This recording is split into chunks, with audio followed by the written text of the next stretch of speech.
Everyone, welcome to Chhaya study point. तो आज हम पढ़ने वाले हैं मानव विकास क्लास 12th ज्योग्राफी से, जिसका आपको बहुत वेट था।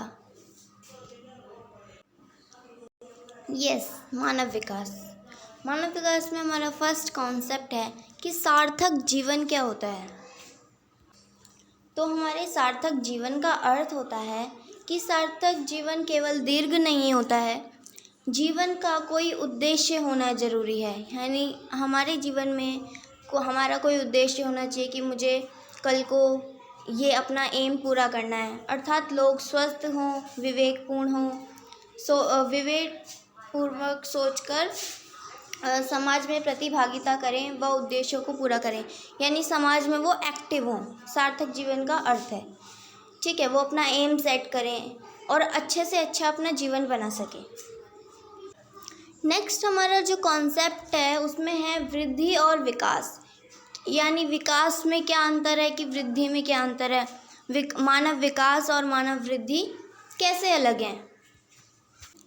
विकास गुणात्मक परिवर्तनों को कहा जाता है, यानी जब किसी व्यक्ति में गुणात्मक परिवर्तन होते हैं, उनमें गुण का उत्पन्न होते हैं, विकल्पों में वृद्धि होती है और वर्तमान स्थिति में परिवर्तन होना ज़रूरी होता है विकास के लिए। यानी जब तक वर्तमान स्थिति अच्छी नहीं होगी, पॉजिटिव सोच वाले लोग नहीं होंगे, जब तक मानव विकास नहीं हो पाता एक तरह से। और जो हमारी वृद्धि होती है उसको हम मापा जा सकता है। वृद्धि धनात्मक भी हो सकती है, ऋणात्मक भी हो सकती है, और ऋणात्मक भी संख्या में होने वाले परिवर्तन को वृद्धि, यानी जैसे वृद्धि यानी कि मानव की वृद्धि किस तरह हो रही है, उसमें धनात्मक ऋणात्मक होता है, उसे हम माप सकते हैं। अब हम देखते हैं इसमें अंतर क्या है, दोनों एक दूसरे से अलग हैं, तो आपको पता चल गया है। तो विकास और वृद्धि में अंतर है कि वृद्धि समय के संदर्भ के मात्रा एवं मूल निरपेक्ष परिवर्तनों को सूचित करती है, राइट। यह धनात्मक और ऋणात्मक दोनों हो सकते हैं। और जो विकास होता है वो गुणात्मक परिवर्तन से है, जो कि मूल्य सापेक्ष होता है, और जो विकास होता है वो तभी हो सकता है जब वर्तमान स्थिति में विकसित हो, ठीक है। हमारे आसपास पॉजिटिव लोग होने चाहिए, और ये नहीं कि नेगेटिव लोग हैं, वहाँ मानव विकास कभी नहीं हो सकता। जब पॉजिटिव लोग होंगे वो पॉजिटिव सजेशंस देंगे, उसके बाद ही मानव विकास होगा, ठीक है। तो मानव विकास का अर्थ ही यही है कि विकल्पों में वृद्धि होना और उनके जीवन में सुधार लाना, कि व्यक्ति गुणात्मक परिवर्तन को प्रदर्शित करता है, ठीक है। तो अब हमारा नेक्स्ट कॉन्सेप्ट है कि मानव विकास का प्रतिपादन किसने किया था, तो वो है डॉक्टर महबूब उल हक। डॉक्टर महबूब उल हक ने मानव विकास का वर्णन किया था कि मानव विकास से अभिप्राय है कि ऐसे विकास से है कि जो लोग विकल्पों में वृद्धि करते हैं और उनके जीवन में सुधार लाते हैं। विकास का मूल्य उद्देश्य ऐसी दशाओं को उत्पन्न करना, ठीक है, जिनमें लोग सार्थक जीवन व्यतीत कर सके, यानी अच्छा जीवन व्यतीत कर सकें, तो वो होता है मानव विकास, जिसकी ये वर्णन किया है डॉक्टर महबूब उल हक ने, राइट। ये बहुत ही मोस्ट इम्पॉर्टेंट चैप्टर है आपकी बुक का, राइट। तो अब इसमें है कि मानव विकास के 4 स्तंभ होते हैं: क्षमता, सतत पोषणीयता, उत्पादकता और सशक्तिकरण। ये 5 मार्क्स में क्वेश्चन आता है, तो इसे बिल्कुल नहीं छोड़ना है। तो मैं समझाती हूँ कि क्या होती है क्षमता, सतत पोषणीयता, उत्पादकता और सशक्तिकरण। मानव विकास के 4 स्तंभ। फर्स्ट है क्षमता। उपलब्ध अवसरों में प्रत्येक व्यक्ति को समान भागीदारी मिलना ही समानता है।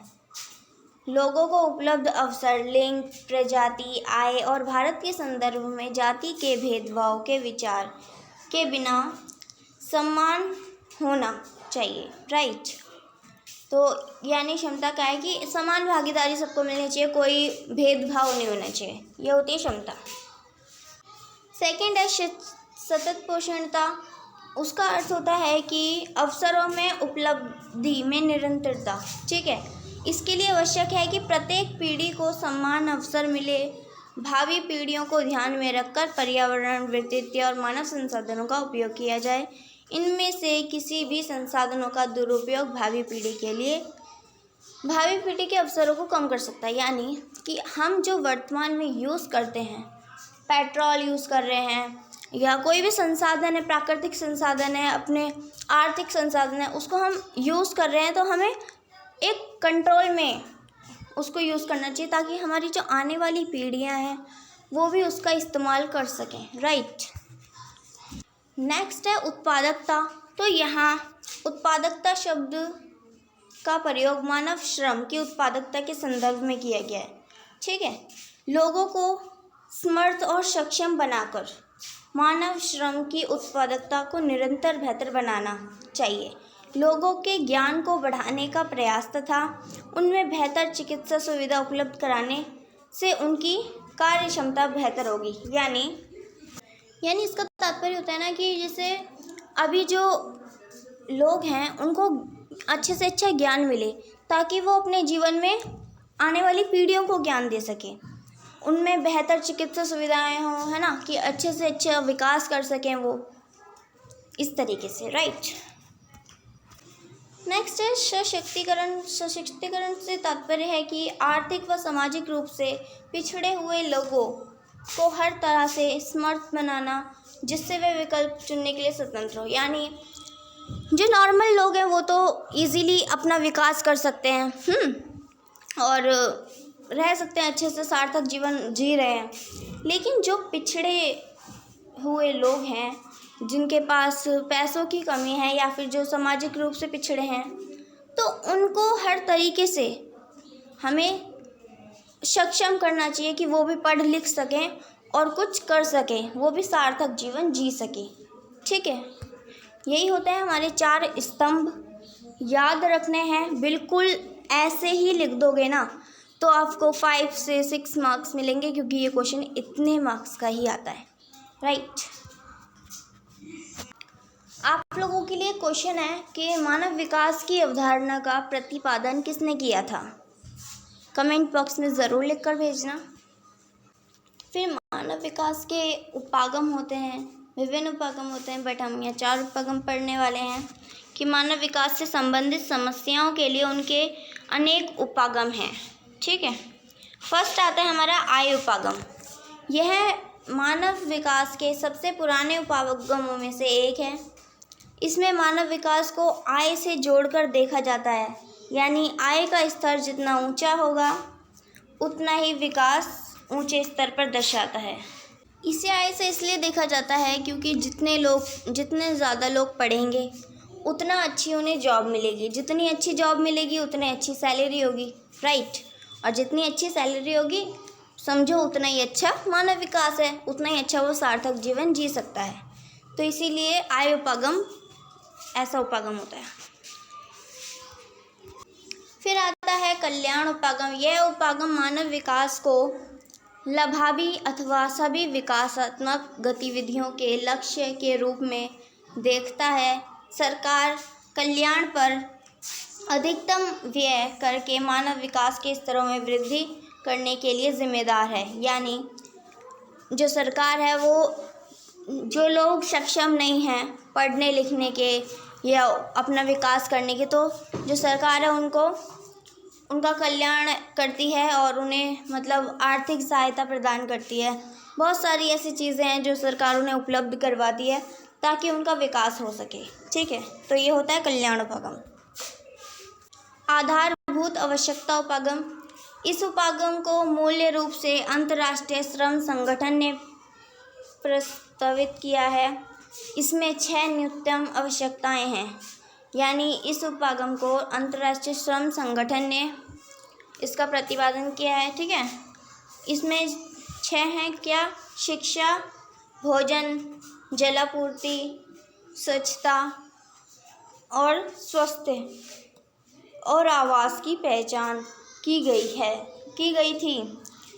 इनमें मानव विकल्पों के प्रश्न की उपेक्षा की गई है। यानी जैसे देखो कोई भी इंसान है जिसे शिक्षा मिल रही है, भोजन मिल रहा है, वो स्वस्थ है और उसके पास रहने खाने के लिए सब कुछ है, तो वो एक है कि ये उसकी आधारभूत आवश्यकताएं हैं कि जो उसके पास होना ही चाहिए। देन इनके लिए भी जो सरकार है वो काफ़ी सारी मतलब सब्सिडाइज वगैरह चलाती है, ठीक है। तो ये होता है हमारा आधारभूत आवश्यकता उपागम। देन आता है कि क्षमता उपागम क्या है। तो इस उपागम का संबंध प्रोफेसर अमृत सेन से है। संसाधनों तक पहुंच के क्षेत्रों में मानव क्षमताओं का निर्माण करना बढ़ते मानव विकास की कुंजी है। आपको एक फैक्ट यहाँ बता दूँ, ये जो प्रोफेसर अमृत सेन हैं ये हमारे आर्थिक अर्थशास्त्री हैं और इन्होंने इंडिया में पहली बार इकोनॉमिक का नोबेल प्राइज़ जीता था, राइट। तो कभी इनका नाम नहीं भूलना है, इकोनॉमिक से रिलेटेड है, फर्स्ट नोबेल प्राइज़ जीता था। तो क्षमता का उपागम यही है कि सभी संसाधनों तक सभी लोगों की पहुंच होनी चाहिए, राइट। ये नहीं है कि किसी को ज़्यादा कम मिले, ठीक है। नेक्स्ट आपके लिए क्वेश्चन है कि सर्वप्रथम मानव विकास की रिपोर्ट किस वर्ष जारी की गई थी। कमेंट में ज़रूर आंसर देना। एक और क्वेश्चन है कि मानव विकास की रिपोर्ट कौन जारी करता है। तो इसका मैंने कॉन्सेप्ट अभी बताया नहीं, इसलिए मैं बता देती हूँ। UNDP, United Nation Development Programme, ठीक है, वो जारी करता है मानव विकास की रिपोर्ट। फिर भी आप एक बार इसे ज़रूर इसके बारे में पढ़ें कि रिपोर्ट किस तरीके की होती है। नेक्स्ट हमारा क्वेश्चन है कि मानव विकास महत्वपूर्ण क्यों है। ये क्वेश्चन नॉर्मली है, हम सोचते हैं जब चैप्टर पढ़ने से पहले कि मानव विकास ज़रूरी क्यों है, ठीक है। तो देश के आर्थिक विकास के लिए मानव विकास अति आवश्यक है। यानी जब तक अगर मानव विकास नहीं होगा तो देश का विकास भी नहीं हो सकता, देश का आर्थिक विकास बिल्कुल नहीं हो सकता। जो कि हम ऐसे और समझते हैं कि मानव विकास से राष्ट्रीय आय और प्रति व्यक्ति आय में वृद्धि की जा सकती है। मानव विकास होगा तो राष्ट्रीय आय में वृद्धि होगी और प्रति व्यक्ति आय में भी वृद्धि होती है, राइट। नेक्स्ट है हमारा कि मानव विकास को मापने के लिए 3 प्रमुख सूचकांक है हमारे पास। फर्स्ट है स्वास्थ्य का मूल्यांकन करने के लिए चुना गया सूचक जन्म के समय जीवन प्रत्याशा है, जो दीर्घ एवं स्वास्थ्य जीवन है। यानी जो व्यक्ति को स्वस्थता प्रदान हो, वो स्वस्थ रहे, उसे अच्छी चिकित्सा फैसिलिटीज़ मिले, ठीक है। नेक्स्ट है शिक्षा का मूल्यांकन करने के लिए पूर्ण साक्षरता दर और शकल नामांकन अनुपात को आधार माना जाता है। यह मनुष्य की ज्ञान तक पहुंच को प्रदर्शित करता है। फिर एक और आता है संसाधनों तक पहुंच। यह लोगों के क्रय शक्ति को प्रकट करता है। यह आर्थिक सामर्थ्य की संसाधनों तक पहुंच वो जब ही हो पाएगी जब आर्थिक विकास होगा किसी का, और आर्थिक विकास जब तक नहीं होगा जब तक वो इंसान पढ़ेगा लिखेगा नहीं, ठीक है। Okay, thanks for watching this video. आशा करूँगी आप सभी को अच्छे से समझ आया होगा। एंड लाइक कमेंट शेयर कर दीजिएगा प्लीज़, और जो मैंने क्वेश्चन दिया उनके आंसर भी ज़रूर देना। Bye bye.